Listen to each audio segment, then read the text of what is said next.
Just a quick thought this morning. My absolute favorite verse in Scripture is Romans 8:28, where St. Paul teaches that all things work for good for those who love God. All things work for good for those who love God. In other words, no matter what situation we find ourselves in, God can use it to bring good.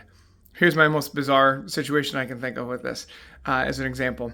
A few years ago, I had it where I woke up in the morning and was getting ready for the day, and I realized something catastrophic. I had no deodorant. I had forgotten the previous day that I had run out, and I forgot to get some.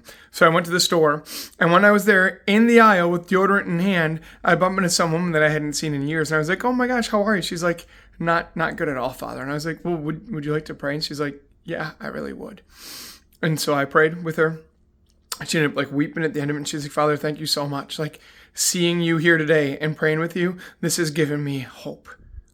So do you know what the bottom line is? The moral of the story? It's that my lack of deodorant brought somebody happiness and joy. Isn't that amazing? God can make all things work for good for those who love him. Sometimes we might have a really dark situation that we find ourselves in. We're like, this is terrible. How did I get myself here? What should I have done differently? And we'd focus on all the negativity of the past rather than saying, if I invite God in right now, how can he work with my present? Even if it seems terrible, how can the Lord work amazing things? How can he bring joy into this? If he can make joy and happiness come from my lack of deodorant, he can certainly work in whatever situation you're handling right now. So pray, ask him to be with you, ask him to make good come from it, and he'll make it happen. God bless you.